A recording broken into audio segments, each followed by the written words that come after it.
ভাবুন তো, পৃথিবীর এমন একটি জায়গা আছে যেখানে একসঙ্গে শত শত তিমির কঙ্কাল ছড়িয়ে আছে। চারপাশে ঘুটঘুটে অন্ধকার, সূর্যের আলো কখনো পৌঁছায় না, সমুদ্রের গভীরতা প্রায় ৭,০০০ মিটার। আর সেখানে কোটি কোটি বছরের ইতিহাস ঘুমিয়ে আছে নীরবে। সম্প্রতি চীনা বিজ্ঞানীরা ভারত মহাসাগরের তলদেশে এমন এক রহস্যময় স্থান খুঁজে পেয়েছেন, যাকে বলা হচ্ছে পৃথিবীর সবচেয়ে বড় তিমির সমাধিক্ষেত্র। অস্ট্রেলিয়ার পশ্চিম উপকূলের গভীর সমুদ্রে তারা প্রায় ৫০০টি তিমির কঙ্কাল আবিষ্কার করেছেন। বিস্ময়কর বিষয় হলো, এই সমাধিক্ষেত্রটি প্রায় ১,২০০ কিলোমিটার এলাকা জুড়ে ছড়িয়ে রয়েছে।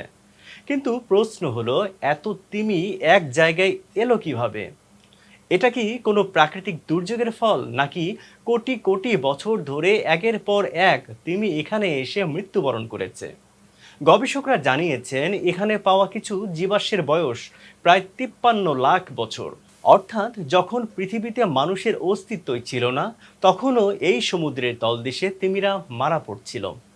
আরও অবাক করা বিষয় হলো, এই কঙ্কালগুলো শুধু মৃতদেহের স্মৃতি হয়ে পড়ে নেই, বরং এগুলো গভীর সমুদ্রের অসংখ্য প্রাণীর জন্য একটি সম্পূর্ণ বাস্তুতন্ত্র তৈরি করে রেখেছে।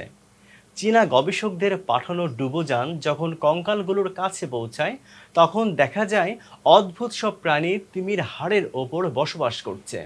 কেউ হাড় খেয়ে বেঁচে আছে, কেউ আশ্রয় হিসেবে ব্যবহার করছে। বিজ্ঞানীদের ধারণা, এদের অনেকগুলো প্রজাতি পৃথিবীর কাছে একেবারেই নতুন।